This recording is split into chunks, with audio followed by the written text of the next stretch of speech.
ಮುಂಗರವಳ್ಳಿ ಅಥವಾ ಅಸ್ಥಿಶೃಂಖಲ ಸಂಸ್ಕೃತದಲ್ಲಿ ಹೇಳ್ತಾರೆ. ಮೂಳೆಗಳನ್ನು ಇದು ಜೋಡಿಸೋದಕ್ಕೆ ಸಹಾಯ ಮಾಡುತ್ತೆ ಒಂದು ವೇಳೆ ಮುರಿದಿದ್ರೆ ಅಂತ. ಅದರಲ್ಲಿ ಇದನ್ನು 3 ಬಗೆ ತೋರಿಸಿದ್ದೀನಿ ನಾನಿವತ್ತು. ಪೂರ್ಣ ಶ್ರೀ ಸೃಷ್ಟಿಗೆ ಸ್ವಾಗತ. ಇದು ಮುಂಗುರು ಬಳ್ಳಿ. ಇದನ್ನು ನಾನು ಹೆಚ್ಚಬೇಕಾದ್ರೆ ಇದಕ್ಕೆ ಚೆನ್ನಾಗಿ ಕೈಗೆ ಎಣ್ಣೆ ಹಚ್ಕೋಬೇಕಾಗತ್ತೆ. ನೋಡಿ, ಈ ಇದ್ರ ಮಧ್ಯೆ ಒಂದು ಗಣ್ಣು ಇರುತ್ತಲ್ಲ, ಅದನ್ನು ಉಪಯೋಗಿಸ್ಬಾರ್ದು.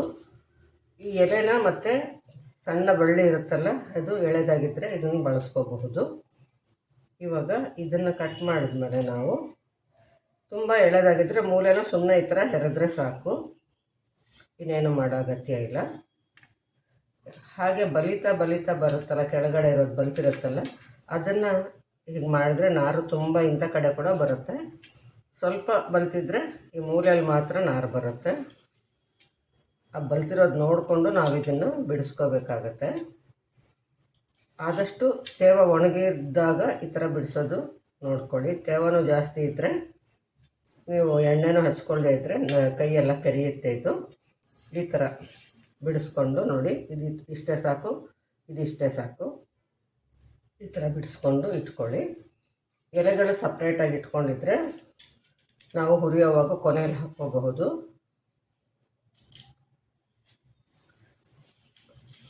ನೋಡಿ, ಈ ಥರ ಮೂಲೆ ಒಂದು ಸ್ವಲ್ಪ ಹೀಗೆ ತಕ್ಕೊಂಡು ಹೀಗೆ ಬಂದುಬಿಟ್ರೆ ಕ್ಲಿಯರಾಗಿ ನಮಗೆ ಗೊತ್ತಾಗುತ್ತೆ, ಬಂದ್ಬಿಡುತ್ತೆ ಚೆನ್ನಾಗಿ.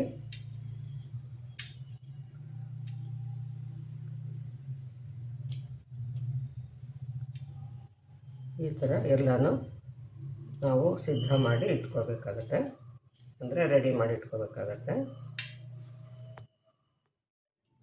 ಇವಾಗ ನೋಡಿ, ಇದೆಲ್ಲ ಎಳೆದಾಗೆ ಇದೆ. ಎಳೆದು ಅಂದರೆ ನೋಡಿ, ಇದು ಈ ಥರ ಟ್ವಿಸ್ಟ್ ಮಾಡಿದ್ರೆ ನೋಡಿ ಟ್ವಿಸ್ಟ್ ಆಗುತ್ತೆ. ಅದು ತುಂಬ ಎಳೆದು ಅಂತ ಏನೂ ತೆಗಿಬೇಕಾಗಿಲ್ಲ. ಹೀಗಿದ್ದಾಗ ಜಾಸ್ತಿ ಬಲ್ತಿದೆ ಅಂದರೆ ನೋಡಿ, ಜಾಸ್ತಿ ಬಲ್ತಿದ್ದಷ್ಟು ಪೂರ್ತಿ ಮೇಲಿನ ಹಸಿರನ್ನು ತೆಗೆದು ಬಿಡಬಹುದು, ಪೂರ್ತಿ ಈ ಥರದ್ದೇ ಹಾಕ್ಕೋಬಹುದು. ಮೀಡಿಯಮ್ ಆಗಿದ್ದರೆ ಸರಿ, ಸ್ವಲ್ಪ ಮೂಲೆ ಭಾಗ ಮಾತ್ರ ತೆಗೆದ್ರೆ ಸಾಕು. ಈ ಥರ ಮೂಲೆಗಳನ್ನ ಸ್ವಲ್ಪ ತಕ್ಕೊಂಡ್ರೆ ಸಾಕು. ಇದಿಷ್ಟು ಎಲೆ ಇಟ್ಕೊಂಡಿದ್ದೀನಿ, ಇದಿಷ್ಟು ಹುಣಸೆಹಣ್ಣು ಇಟ್ಕೊಂಡಿದ್ದೀನಿ, ಇದಿಷ್ಟು ಕಸ ಬಂತು, ಇದನ್ನು ಬಿಸಾಕೋಣ. ಇದನ್ನೆಲ್ಲ ಅರ್ಧ ಭಾಗ ಮಾಡಿಬಿಟ್ಟು ಹುರಿಯೋಕೆ ಹಾಕ್ಕೋಬೋದು. ಅದಕ್ಕೆ ಇಷ್ಟು ಧನಿಯಾ ಮತ್ತು ಒಣಮೆಣಸಿನ್ಕಾಯಿ, ಒಂದು ಹಸಿಮೆಣಸಿನ್ಕಾಯಿ, ಜೀರಿಗೆ ಇಟ್ಕೊಂಡಿದ್ದೀನಿ.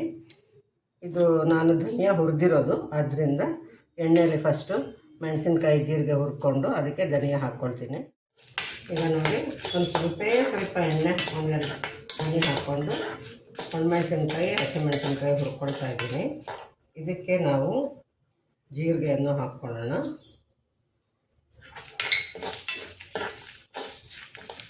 ಇದು ಒಂದು ಸ್ವಲ್ಪ ಚಿಟ ಆಗುತ್ತೆ. ಅದಾದಮೇಲೆ ನಾವು ಧನಿಯಾ ಹುರಿದಿರೋದ್ರಿಂದ ಇದಕ್ಕೆ ಕೊನೆಯಲ್ಲಿ ಹಾಕ್ಕೊಂಡ್ರೆ ಸಾಕು.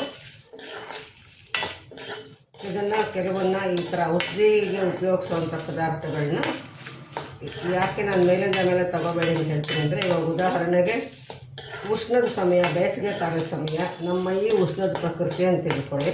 ಇವಾಗ ಇದೂ ಸ್ವಲ್ಪ ಉಷ್ಣ ಆಗುತ್ತೆ. ಹಾಗಿದ್ದಾಗ ಮೇಲಿಂದ ಮೇಲೆ ಉಪಯೋಗಿಸಿದ್ರೆ ಪರಿಣಾಮ ನಿಮಗೆ ಗೊತ್ತಾಗುತ್ತಲ್ವ. ಅದೇ ಚಳಿಗಾಲ ಆಗಿ ನಮ್ಮ ಮೈ ಕೂಡ ಶೀತದ ಮೈ ಆಗಿದ್ದರೆ ಸ್ವಲ್ಪ ಜಾಸ್ತಿ ಉಪಯೋಗಿಸಿದ್ರೆ ಏನೂ ತೊಂದರೆ ಇಲ್ಲ. ಅದಲ್ಲದೆ ಇನ್ನೂ ಎಷ್ಟೋ ವಿಷಯಗಳಿರುತ್ತೆ, ಅದೆಲ್ಲ ವೈದ್ಯರು ಹೇಳ್ತಾರೆ ಅಂತ ಮೇಲಿಂದ ಮೇಲೆ ಉಪಯೋಗಿಸ್ಬೇಕಿದ್ರೆ. ಇದು ಆಗಾಗ ನಾವು ಆಹಾರವಾಗಿ ಉಪಯೋಗಿಸ್ಕೊಂಡ್ರೆ ಏನೂ ತೊಂದರೆ ಇಲ್ಲ. ನೋಡಿ, ಇದಕ್ಕೆ ಇವಾಗ ಧನಿಯಾ ಹಾಕ್ಕೊಳ್ತಾ ಇದ್ದೀನಿ. ಇದನ್ನು ಬಾದಾಮಿ ಕೂಡ ಒಂದು 4-5 ಹಾಕ್ಕೊಳ್ತಾ ಇದ್ದೀನಿ. ಬೇಕಿದ್ದರೆ ಇದರ ಬದಲು ಹುರುಗಡ್ಲೆ ಹಾಕ್ಕೋಬೋದು. ಇದು ಕಡ್ಡಾಯ ಏನಿಲ್ಲ, ಆಪ್ಷನಲ್ ಅಷ್ಟೇ. ಇದು ಹಾಕ್ಕೊಂಡು ಮಿಕ್ಸಿ ಜಾರಿಗೆ ಹಾಕ್ಕೊಂಡು ಅದಕ್ಕೆ ಒಂದಿಷ್ಟು ಉಪ್ಪು ಮತ್ತು ಈ ಹುಣಸೆಹಣ್ಣು ಕೂಡ ಇದರಲ್ಲಿ ಹಾಕ್ಕೊಂಡ್ಬಿಟ್ರೆ, ಸ್ವಲ್ಪ ಹುಣಸೆಹಣ್ಣು ಮುಂದೆ ಹಾಕ್ಕೋಬಹುದು. ಇದಕ್ಕೆ ಅದು ಹುಳಿ ಜಾಸ್ತಿ ಅನಿಸಿದ್ರೆ ಬೇಕಾದ್ರೆ ಬೆಲ್ಲ ಹಾಕ್ಕೋಬಹುದು. ಇದೆಲ್ಲ ಒಣಗಾಗೆ ಫಸ್ಟು ರುಬ್ಕೋಬೇಕಾಗುತ್ತೆ. ಹುಣಸೆಹಣ್ಣಿಗೆ ನಾರು, ಬಿಳಿ ಭಾಗ ಎಲ್ಲ ತೆಗೆದು ಮತ್ತು ಮೇಲಿನ ಸಿಪ್ಪೆ ಎಲ್ಲ ತೆಗೆದು ನಾವು ಮೊದಲೇ ರೆಡಿ ಮಾಡಿಟ್ಕೊಂಡಿರ್ಬೇಕು, ಕ್ಲೀನ್ ಮಾಡಿಟ್ಕೊಂಡಿರ್ಬೇಕು. ಈಗ ನೋಡಿ, ಅದಕ್ಕೆ ಒಂದು ದೊಡ್ಡ ಚಮಚ ಎಣ್ಣೆ ಹಾಕ್ಕೊಂಡಿದ್ದೀನಿ. ಧಾರಾಳವಾಗಿ ಎಣ್ಣೆ ಹಾಕ್ಕೊಂಡ್ರೆ ಒಳ್ಳೆಯದು. ಇದಕ್ಕೆ ಮೊದಲು ಇದನ್ನು ಕಟ್ ಮಾಡ್ಕೊಂಡಿರೋ ಮುಂಗುರು ಬಳ್ಳಿ ಹಾಕ್ಕೊಳ್ಳೋಣ. ಈ ಎಲೆನ ಕೊನೆಯಲ್ಲಿ ಹಾಕ್ಕೊಳ್ಳೋಣ.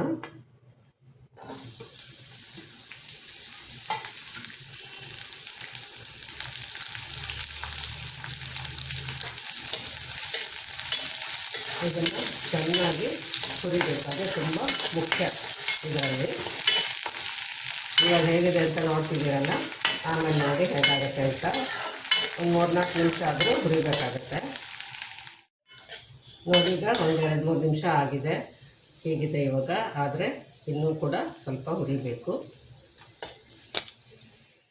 ಇವಾಗ ಇದು ಆಗ್ತಾ ಬಂದಿದೆ, ಚಿಟ್ಟ ಚಿಟ್ಟ ಅಂತ ಕೂಡ ಆಗ್ತಾ ಇದೆ. ಇದಕ್ಕೆ ಇವಾಗ ಎಲೆಯನ್ನು ಹಾಕ್ಕೊಳ್ಳೋಣ, ಸ್ವಲ್ಪ ಹುರಿಯೋಣ.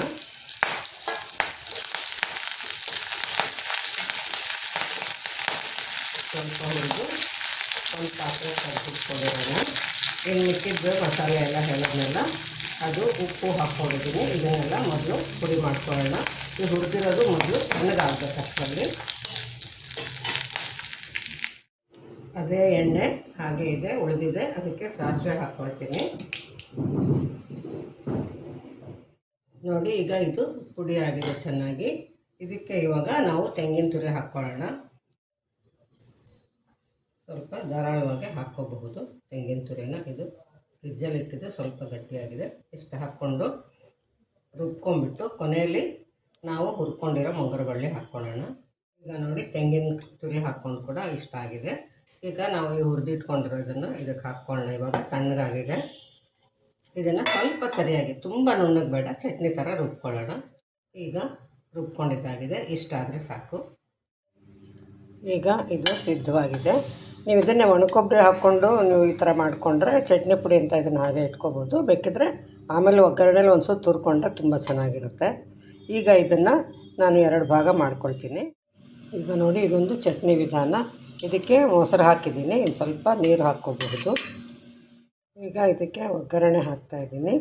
ಸಾಸಿವೆ ಒಗ್ಗರಣೆ ಸಾಕು. ಇದನ್ನು ಮುದ್ದೆಗೆ ನೆಂಚ್ಕೊಂಡ್ರೆ ತುಂಬ ಚೆನ್ನಾಗಿರುತ್ತೆ. ಎರಡಕ್ಕೂ ಒಗ್ಗರಣೆ ಹಾಕಿದ್ದೀನಿ. ಅನ್ನಕ್ಕೂ ಹಾಕ್ಕೋಬೋದು ಎರಡನ್ನೂ, ಮತ್ತು ಮುದ್ದೆಗೂ ಹಾಕ್ಕೋಬಹುದು. ಒಂದು ದೊಡ್ಡ ಚಮಚ ಎಣ್ಣೆ ಅಥವಾ ತುಪ್ಪ ಹಾಕ್ಕೊಂಡು ಸಾಸಿವೆ ಒಗ್ಗರಣೆ ಹಾಕ್ಕೊಂಡು ರುಬ್ಬಿದ್ದನ್ನೆಲ್ಲ ಸ್ವಲ್ಪ ಹುರ್ಕೊಂಡಿದ್ದೀನಿ. ಅದರಲ್ಲಿ 2 ಭಾಗ ತೆಗೆದಿಟ್ಟಿದ್ದೀನಿ. ಇನ್ನೊಂದು ಭಾಗ ಇನ್ನು ಸ್ವಲ್ಪ ಚಟ್ನಿ ಪುಡಿಗೆ ಆಗಲಿ ಅಂತ ಚೆನ್ನಾಗಿ ಹುರಿತಾ ಇದ್ದೀನಿ. ಇದನ್ನು ಹುರಿದು ಇದೇ ಬಾಣಲೆಗೆ ಬಿಟ್ಟರೆ ಗರಿ ಗರಿ ಆಗುತ್ತೆ. ಈಗ ಆಫ್ ಮಾಡ್ತಾಯಿದ್ದೀನಿ ಒಲೆನ. ರುಬ್ಬಿದ ಚಟ್ನಿಯನ್ನು ಮೊದಲು ಒಗ್ಗರಣೆಯಲ್ಲಿ ಹುರಿದುಬಿಟ್ಟು ಆಮೇಲೆ ನೀರು ಮೊಸರು ಏನು ಹಾಕ್ತೀರೋ ಹಾಕ್ಕೊಳ್ಳಿ, ಅದನ್ನು ಮಾತ್ರ ಮರಿಬೇಡಿ.